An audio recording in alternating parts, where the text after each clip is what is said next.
تابعین، تبع تابعین، محدثین عظام، فقہاء کرام، قیامت تک کے لیے جس نے بھی دنیا میں آنا ہے، آنکھ کھولنی ہے، یہ سارے اگر مل کر ایک ہاتھ ہو جائیں اور پوری دنیا کا خزانہ اللہ کے راہ میں خرچ کر دیں، اور اللہ کے نبی کے ایک صحابی ایک مٹھی جو ہے اللہ کے راہ میں خرچ کر دے، جو ثواب اس صحابی کو ملے گا پوری دنیا کی ولی، کتب، ابدال ان کو نہیں مل سکتا۔ یہ صحابہ کرام کی شان ہے۔ لہذا یہ منفی خیالات ان کے بارے میں نہ پیدا کیجیے میرے بھائیو۔ ہمارے معاشرے میں تیسری خرابی یہ ہے کہ لوگ اپنی زبانوں سے ان افراد کے بارے میں بھی زبان درازی کرتے ہیں، منفی سوچیں رکھتے ہیں جنہیں اللہ تعالیٰ نے انبیاء کا وارث قرار دیا ہے، علماء، مبلغین، حفاظ، اسلام کے داعی، مسجد کا امام، خطیب، مؤذن، ان کے بارے میں بھی ہمارے خیالات منفی قسم کے ہوتے ہیں۔ جہاں دو افراد بیٹھتے ہیں وہاں غیبت شروع ہوتی ہے، امام کی، خطیب کی، عالم دین کی۔ دنیا میں سب سے بڑا لیڈر جو ہوتا ہے وہ وقت کا عالم دین ہوتا ہے، یہ سب سے بڑا لیڈر ہوتا ہے میرے بھائی۔ دنیا کی قیادت، سیادت، لیڈرشپ جو ہے وہ عالم دین کو بنایا گیا ہے۔ اللہ کے پیغمبر نے کیا فرمایا تھا؟ العلماء ورثۃ الانبیاء، علماء انبیاء کے وارث ہوتے ہیں۔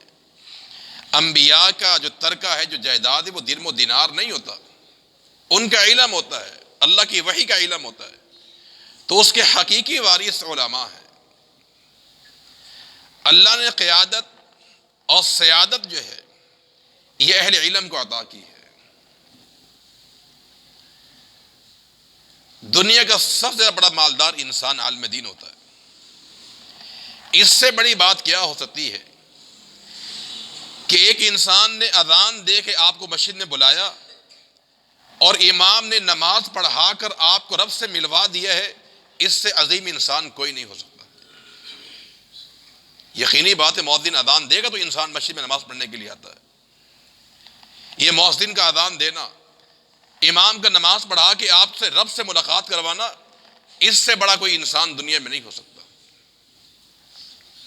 ان کے بارے میں منفی خیالات پیدا نہ کیجیے، ان کی غیبتیں، ان کی برائیاں نہ کریں آپ۔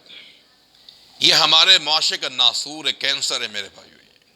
یہ معاشرے کا بگاڑ ہے، ہر بندے کے اندر ہے، الا ماشاء اللہ۔ ہر انسان ٹائم کھینچنے میں لگا ہوا ہے، علماء کی، حافظوں کی، مبلغین کی۔ اللہ تعالیٰ نے حفاظ کو، عالم دین کو، داعی کو دنیا میں بھی لیڈر بنایا ہے، قبر میں بھی اور میدان محشر میں بھی۔ صحیح بخاری کی روایت ہے، بڑی معروف حدیث، آپ سنتے رہتے ہیں۔ اللہ کے پیغمبر کے زمانے میں عمر ابن ابی سلمہ 7 سال کا بچہ تھا، کوئی جوان نہیں تھا، اس کی داڑھی بھی نہیں تھی، 7 سال کا بچہ تھا، اس نے پوری زندگی اپنی قوم کی قیادت کی ہے امام بن کر۔ کیا عمر تھی 7 سال میرے بھائیو، لیکن اللہ کا انتخاب تھا۔ انتخاب کیوں کیا کہ پوری برادری میں جتنا قرآن اس بچے کو یاد تھا کسی اور کو یاد نہیں تھا۔ اس کا باپ بھی پیچھے، دادا پیچھے، چچے تائے خاندان پورا پیچھے کھڑے ہو کے نماز پڑھتا تھا۔ مصلی اور تقدم، قیادت اور لیڈر اس بچے کو بنایا گیا تھا، اور یہ قیادت اور لیڈر قبر کے اندر بھی ہوگا۔ جنگ احد میں جب مسلمان شہید ہوئے تھے، اجتماعی قبریں بنائی گئی، ایک ایک قبر میں 3 صحابہ کرام کو دفن کیا گیا۔ صحابہ کا بیان، جب قبر تیار ہوتی اللہ کے پیغمبر سوال کرتے کہ ان 3 میں سے قرآن زیادہ کون پڑھتا تھا؟ فَإِذَا أُشِيرَ إِلَىٰ أَحَدِهِمْ، جب کسی کا اشارہ ہوتا کہ فلاں بہت قرآن پڑھتا تھا، فَمَقَدِّمُ اللَّحْدَ، اسے قبر میں پہلے اتارا جائے گا۔ قبر ایک ہی ہے، وہ گڑھا بنایا گیا ہے، سیم ہے، ایک جیسا ہے، منکر نکیر کے سوالات بھی ایک جیسے کیے جائیں گے، لیکن قدم اللحد کہ قبر میں پہلے کسے اتارا جائے گا؟ اسی کو جسے دنیا میں قیادت حاصل تھی، جو امام تھا، جس کے سینے میں قرآن موجود تھا، اس کو مقدم کیا جائے گا۔ اور جب کل قیامت قائم ہوگی، الماہر بالقرآن، قرآن پیغمبر نے فرمایا کہ حافظ قرآن عالم دین تنہا نہیں ہوگا، اللہ تعالیٰ کے جو مقرر اور معزز فرشتے ہیں ان کے ساتھ کھڑا کیا جائے گا. یہ ہمارے معاشرے کا ناصور ہے میرے بھائیو، بہت بڑا بگاڑ ہے یہ. کسی بھی عالم دین کی آپ برائی نہ کریں. آپ عالم دین کی برائی اس عالم کی نہیں ہوتی ہے، اس کے علم کی برائی ہوتی ہے. بات کو سمجھیے گا. آپ ایک انسان عامی ہوتا ہے، عام انسان ہے، اگر آپ اس کی برائی کریں گے اس کا نقصان اس کی ذات کی حد تک ہوگا. لیکن اگر آپ کسی عالم دین کی برائی کریں گے کہ وہ ایسا ویسا ہے، تو گویا کہ آپ نے اس کے علم پر اعتراض کیا ہے، تو کوئی انسان اس کے بات کو ماننے کو تیار نہیں ہوگا. نقصان دین کو پہنچے گا، اسلام کو نقصان پہنچے گا. اس لیے بعض علماء کا قول بھی ہے کہ لحوم العلماء مسمومۃ، علماء کا گوشت بڑا زہر آلودہ ہوتا ہے. کیونکہ غیبت کو اللہ کے پیغمبر قرآن نے کیا کہا؟ غیبت کرنا ایسا ہے جیسے اپنا مردہ بھائی کا گوشت کھانا ہے. عام انسان کا گوشت اور ایک عالم دین کا گوشت میں فرق ہوتا ہے. اگر عالم کی غیبت کریں گے تو زہر آلودہ گوشت کھا رہے ہیں. لہذا اس خرابی سے اپنے آپ کو بچائیے میرے بھائیو.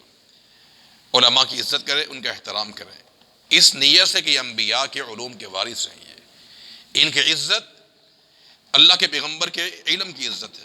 اللہ کے نبی کا فرمان بھی ہے کہ ان من اجلال اللہ، فرمایا کہ حافظ قرآن کی عزت کرنا ایسا ہی ہے گویا کہ اللہ تعالیٰ کی عزت کرنا ہو.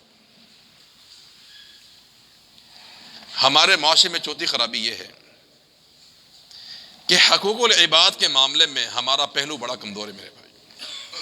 بہت سے لوگ ہیں صف اول کے نمازی ہوتے ہیں، تہجد گزار بھی ہوتے ہیں، نوافل بھی پڑھتے ہیں، چاش کی نماز، اشراق کی نماز.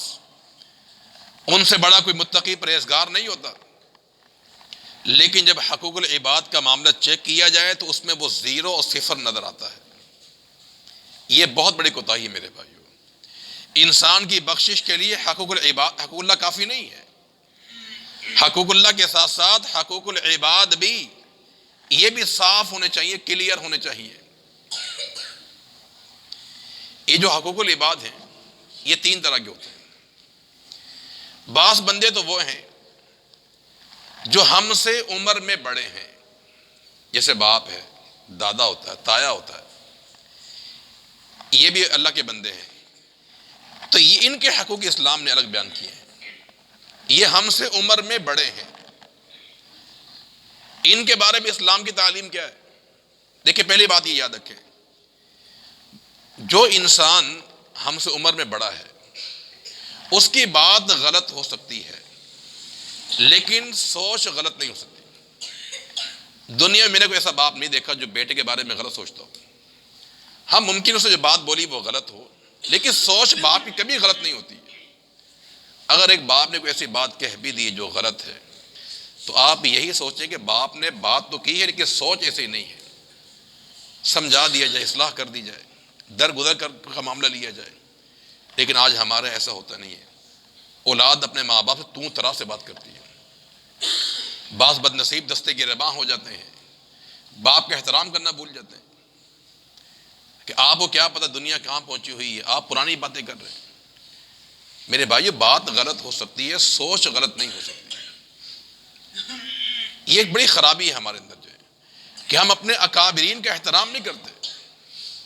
عمر رسیدہ لوگ جو معمر ہیں، بوڑھے ہیں، جن کی سفید داڑیاں ہو چکی ہیں، سفید ریش ہیں، ہم ان کا احترام نہیں کرتے حالانکہ وہ عمر میں ہم سے بڑے ہیں. اللہ کے پیغمبر کا فرمان کیا ہے کہ لیس منا من لم یرحم صغیرنا ومن لم یوقر کبیرنا. فرمایا جو انسان بڑوں کا احترام کرنا نہیں جانتا وہ میری امت میں شامل ہی نہیں ہے.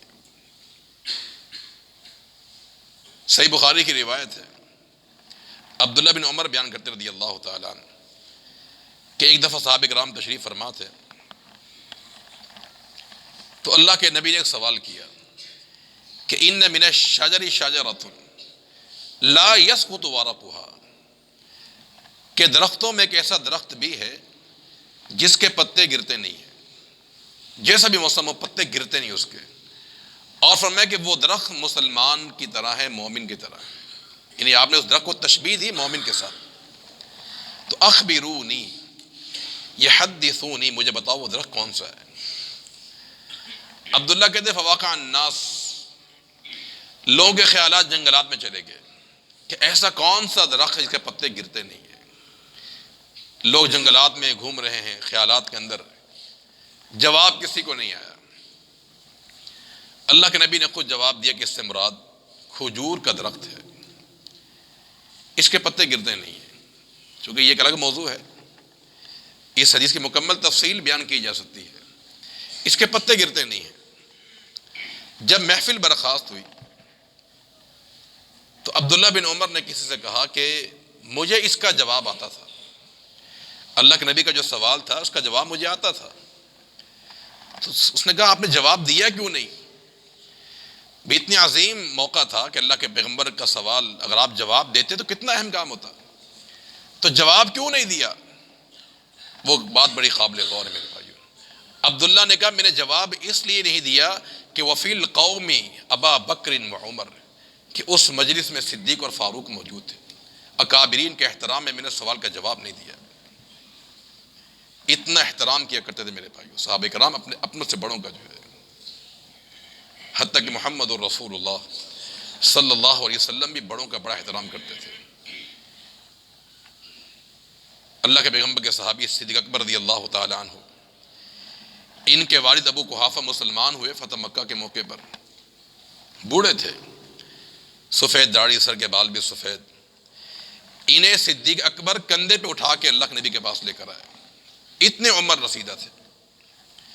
جب اللہ کے نبی کے پاس لے کر آئے تو اللہ کے پیغمبر نے کیا کہا آگے سے؟ اس میں نصیحت ہے ہمارے نوجوانوں کے لیے. فرمایا کہ ابوبکر تم نے ان کو زحمت کیوں دی یہاں لانے کی؟ مجھے کہتے میں تمہارے ساتھ چلتا اور ان سے گھر میں ملاقات کر کے آ جاتا. یہ اللہ کے پیغمبر نے اکابرین کے احترام سے کہا میرے بھائی. تو لہذا حقوق العباد میں کچھ لوگ وہ ہیں جو ہم سے عمر میں بڑے ہوتے ہیں، ان کا احترام کیجیے. کچھ لوگ وہ ہوتے جو ہمارے برابر کے ہوتے ہیں، وہ ہمارے ساتھ برابر میں رتبے کے اندر برابر ہیں، عمر میں برابر ہوتے ہیں، کاروبار میں برابر ہوتے ہیں. اس میں بھی ہمارے کوتاہی پائی جاتی ہے کہ کسی کو دیکھا جو ہم عمر ہے یا ہم مرتبہ ہے تو انسان جیلسی ہو جاتا ہے، جل جاتا ہے اور حسد کرتا ہے کہ اس کا کاروبار بڑا اچھا چل رہا ہے، میرا کاروبار چلتا نہیں ہے. اس کے کارخانے میں بہترین مزدور ہے، میرے پاس مزدور طبقہ نہیں ہے. تو انسان حسد کا شکار ہو جاتا ہے.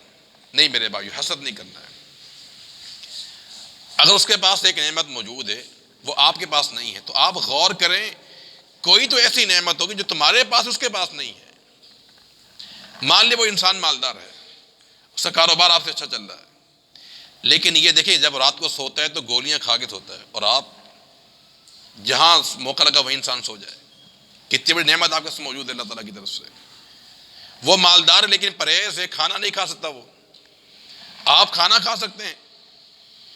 تو ایسا نہیں ہے، یہ اللہ کی تقسیم ہے. تو لہذا جو ہمارے ساتھ مرتبے میں، کاروبار میں، ہنر میں برابر ہوں، ان سے جلنے کی ضرورت نہیں ہے. ذالک فضل اللہ یؤتیہ من یشاء، یہ اللہ کا فضل جس کو عطا فرما دے. ہم اگر جلیں گے تو مانا اللہ کے فیصلے پہ ہم راضی نہیں ہیں. یہ تو اللہ کا فیصلہ ہے نا. کوئی مالدار ہے، کوئی غریب ہے، کوئی حسین ہے، کوئی بدصورت ہے، کوئی بوڑھا ہے، کوئی جوان، کوئی طاقتور، کوئی کمزور، یہ تقسیم اللہ تعالیٰ کی ہے. جب اللہ کی تقسیم ہے تو اللہ کی تقسیم پہ انسان کو راضی رہنا چاہیے. اور نمبر 3 وہ لوگ جو ہم سے چھوٹے ہوتے عمر کے اندر جو ہے، ان کے اسلام نے الگ حق بیان کیا ہے.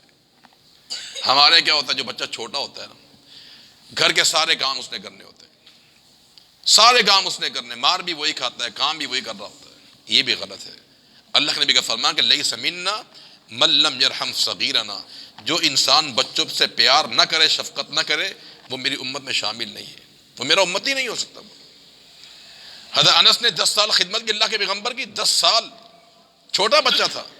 کہا کہ 10 سال کے عرصے میں کبھی میرے پیغمبر نے یہ نہیں کہا انس تو نے فلاں کام کرنا تھا کیوں نہیں کیا، یہ نہیں کرنا کیا کیوں ہے. 10 سال میں کبھی آپ نے نہیں فرمایا.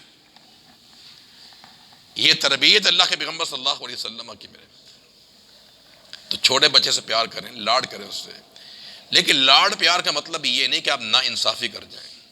یہاں بھی ہمیں اعتدال کا پہلو سامنے رکھنا چاہیے. ہمارے گھروں کے اندر ایسا ہوتا ہے کہ اولاد کے مابین ماں باپ انصاف نہیں کرتے، نتیجہ پھر کیا، کھینچا تانی ہوتی ہے. پھر ماں باپ شکوہ کرتے ہیں یہ اولاد میری بات نہیں مانتی ہے، میرا احترام نہیں کرتی، مجھ سے کھچی کھچی رہتی ہے، ناراض رہتی ہے۔ وجہ کیا ہے کہ ہم گھر میں نا انصاف نہیں کرتے ہیں۔ انصاف کیجئے میرے بھائیو۔ نعمان بن بشیر رضی اللہ تعالیٰ عنہ اللہ کے نبی کے صحابی ہیں، بیان کرتے کہ میرے والد بشیر نے مجھے ایک غلام تحفے میں دے دیا۔ صحیح بخاری کی روایت ہے۔ جب غلام تحفے میں دیا تو میری والدہ سے مشورہ کیا، تو میری والدہ نے کہا کہ ایسے کرو کہ اللہ کے نبی کو اس بات پر گواہ بنا لو تاکہ اختلاف نہ ہو کل۔ نعمان کا بیان ہے کہ میرے والد بشیر اللہ کے نبی کے پاس مجھے لے کر آئے، کہا اللہ کے پیغمبر میں نے اپنے اس بیٹے کو غلام تحفے میں دے دیا ہے۔ آپ نے اسے دو سوال کیے تھے۔ ایک سوال یہ کیا تھا کہ کیا تمہاری اور اولاد بھی ہے؟ اس نے کہا میرے اور بچے بھی ہیں۔ اور ایک سوال یہ کیا کہ کیا تم نے پوری اولاد کو غلام دیا ہے جسے اس کو دیا ہے؟ کہا کہ نہیں، غلام میں نے سب کو نہیں دیا، ایک کو دیا ہے۔ پھر آپ نے ان سے سوال کیا کہ اگر مجھے یہ بتاؤ کیا تم یہ چاہتے ہو کہ تمہاری ساری اولاد برابر کی تمہاری عزت و احترام کرے؟ کہا کہ ہاں میری چاہت تو یہی ہے کہ میرے سارے بچے میرے احترام کریں۔ فرمایا اگر تم یہ چاہتے ہو کہ سارے بچے احترام کریں، غلام تم نے ایک کو دیا ہے، فاتقوا اللہ واعدلوا بین اولادکم، اللہ سے ڈر جاؤ، اپنی اولاد کے مابین انصاف سے کام لو۔ ایک کو اگر آپ دیں گے ایک کو محروم کریں گے، نتیجہ کیا نکلے گا کہ پھر اولاد کبھی بھی آپ کا احترام نہیں کریں گے۔ پھر وہ کردار وہی ہوگا جو برادران یوسف کا ہوا تھا میرے بھائی۔ برادران یوسف نے کیا کیا؟ یوسف علیہ السلام کو کنویں میں ڈال دیا تھا۔ لہذا عدل کا معاملہ کیا جائے۔ ہمارے کمزوری یہ بھی پائی جاتی ہے کہ لوگ بہنوں کو حق نہیں دیتے ہیں، بیٹی کو حق نہیں دیتے ہیں، حتیٰ کہ بعض لوگ ماں کو بھی حق نہیں دیتے ہیں۔ بہنوں سے حق معاف کروایا جاتا ہے اور لوگ یہ کہتے ہیں کہ بہن نے معاف کر دیا ہے۔ بہن سے حق معاف کیسے ہوتا ہے؟ ہمارے معاشرے میں کیا ہے، گھروں کے اندر باپ کی جائیداد تقسیم ہو رہی ہے، بہنیں موجود ہیں، بھائی موجود ہیں۔ اب بھائی کیا کہتے ہیں بہنوں سے کہ دیکھو ہم یہ مال تقسیم کر رہے ہیں، باپ کی جائیداد، تمہیں کوئی اعتراض تو نہیں ہے؟ اب بہنیں بیچاری چپ ہو جاتی ہیں کہ اگر کہا اعتراض ہے تو ساری زندگی کے لیے گھر کا دروازہ ہمارے لیے بند ہو جائے گا، کبھی بھائی سے ہم ملاقات نہیں کر سکتی۔ لہذا بیچاری دباؤ میں آ کے کیا کرتی ہے، وہ خاموش ہوتی ہے کہ مجھے کوئی اعتراض نہیں ہے۔ یہ معاف کرنا نہیں تھا میرے بھائی۔ معاف کرنے کا معنی یہ ہوتا ہے کہ آپ جائیداد تقسیم کریں، بہن کا حصہ نکالیں، اس کے ہاتھ میں تھما دیں، کہا بہن آپ کا حصہ ہے۔ آپ بہن کہتے ہیں نہیں مجھے نہیں چاہیے، تم لے لو، یہ ہے معاف کرنا ہوتا ہے۔ اور آخری کوتاہی میرے بھائیوں ہمارے معاشرے میں پائی جاتی ہے، وہ یہ ہے جو مجھے آج قاری صاحب نے موضوع بھی دیا تھا، نماز کے تعلق سے میرے بھائی۔ نماز کی بڑی سستی ہمارے اندر پائی جاتی ہے، بڑا بگاڑ آ چکا ہے میرے بھائی۔ یاد رکھیں نماز ایک واحد ایسا عمل ہے جو ہمیں، یہ ہمارا ایمان کا عملی مظاہرہ نماز سے ہوتا ہے۔ بھی کسی بھی مسلمان کی پہچان کیا کہ وہ نماز پڑھتا ہے۔ یہ ایک ایسا نیک عمل ہے کہ یہ عملی مظاہرہ ہے کہ ہمارا ایمان ہے۔ اگر ایک انسان نماز نہیں پڑھتا اسے اپنا ایمان چیک کرنا چاہیے۔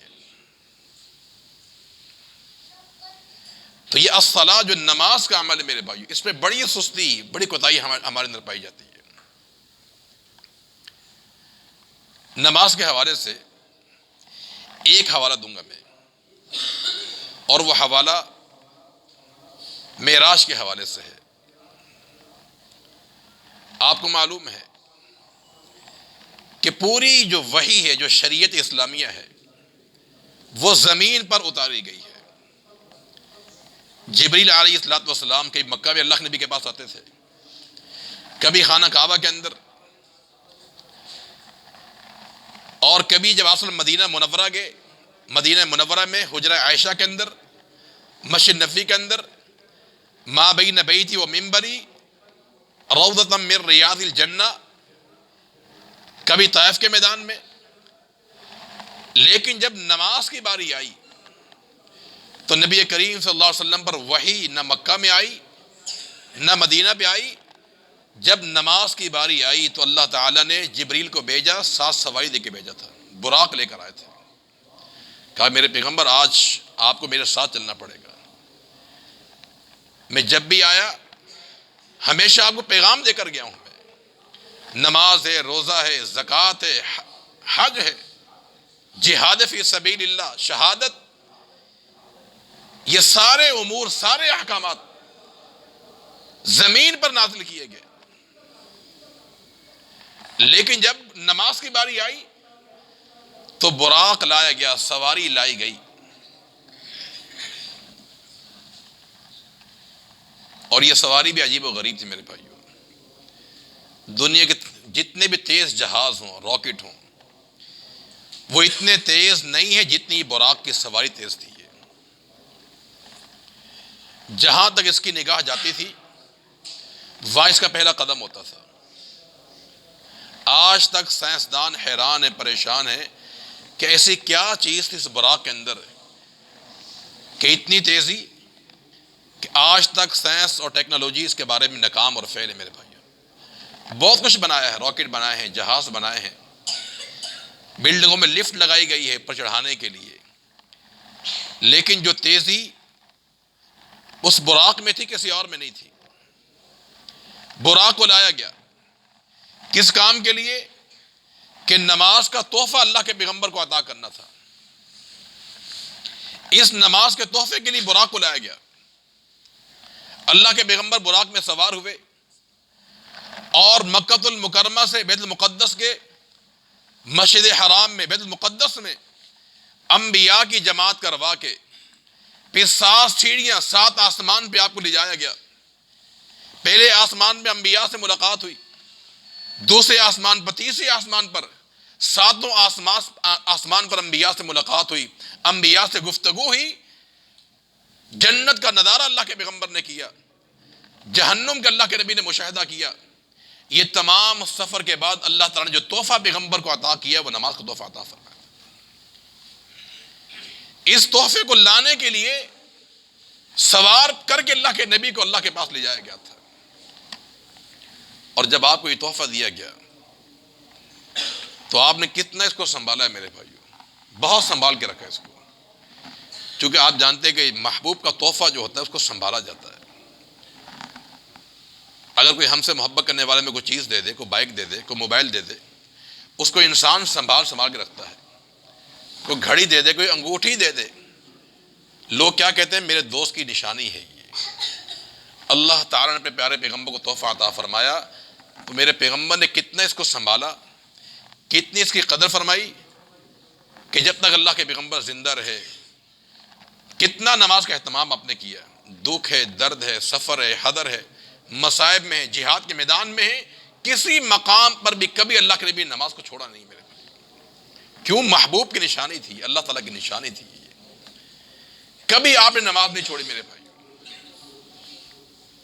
حضرت عائشہ کا بیان رضی اللہ تعالی عنہ کہ اللہ کے پیغمبر سے ہم باتیں کر رہی ہوتی تھی اور آپ ہم سے باتیں کر رہے ہوتے تھے، لیکن اذا حضرت الصلاۃ، جب مؤذن کی اذان کی آواز سنتے تو اللہ کے پیغمبر وہاں سے یوں کھڑے ہوتے گویا کہ ہم کو پہچانتے ہی نہیں ہیں، ہم اجنبی ہیں، ہمیں آپ پہچانتے ہی نہیں. اس انداز سے آپ جایا کرتے تھے.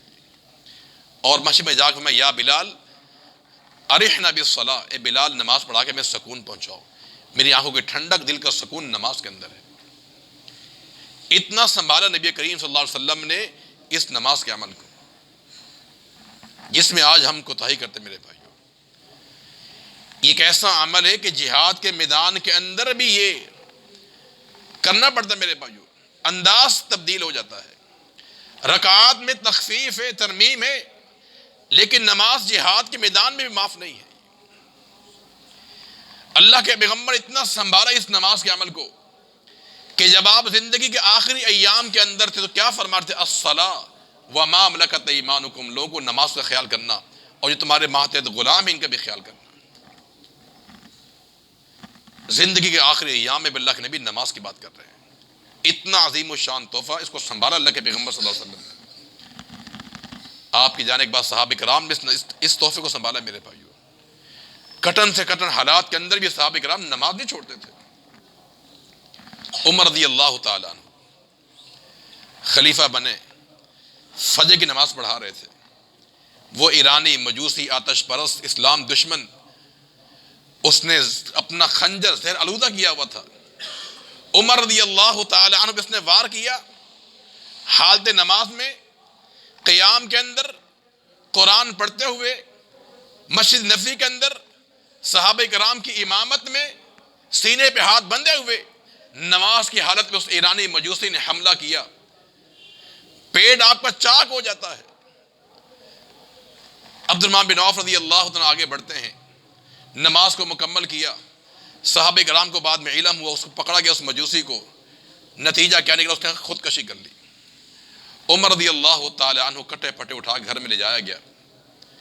آپ کا بیٹا عبداللہ قریب موجود تھے، باپ کے ہونٹوں پہ جنبش ہوئی، حرکت پیدا ہوئی، کچھ بولنا چاہتے ہیں، آخری وقت ہے، کان قریب کیا، بابا جان کے کیا کہہ رہے ہیں؟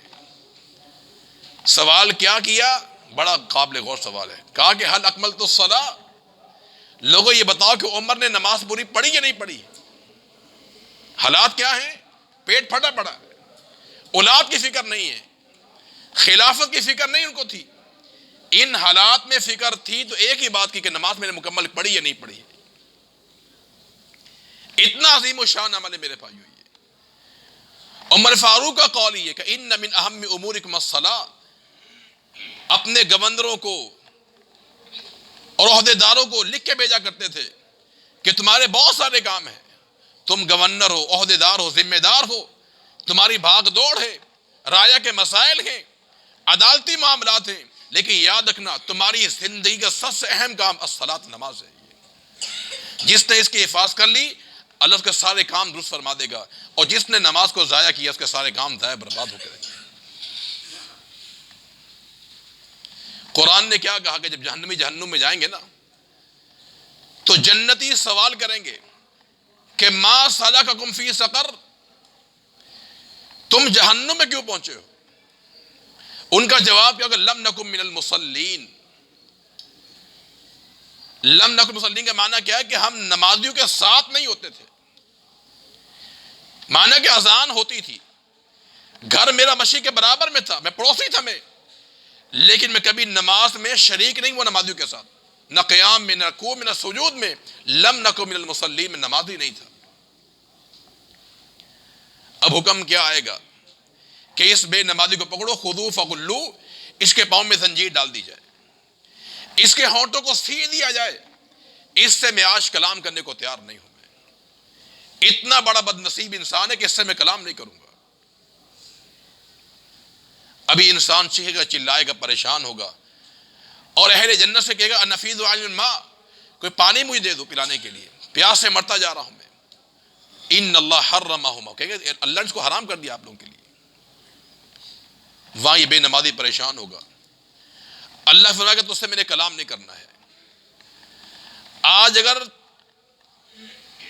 تو نے اپنی کامیابی چاہنی ہے تو بلا دنیا کے ان لوگوں کو جس کی وجہ سے تو نماز چھوڑا کرتا تھا، بلا اپنی بیوی کو کہ جس کے بل بوتے پہ تو نماز نہیں پڑھتا تھا، بلا اپنی اولاد کو جس کی دیکھ بھال میں تو نماز نہیں پڑھتا تھا، تیری دکان، تیرا کاروبار، تیرا کارخانہ، تیری فیکٹری، تیرا موبائل، تیرے گیم، جس کی مصروفیت کی وجہ سے تو نماز نہیں پڑھتا تھا، آج ان کے پاس چلا جا، تیرا مجھ سے کوئی تعلق نہیں ہے۔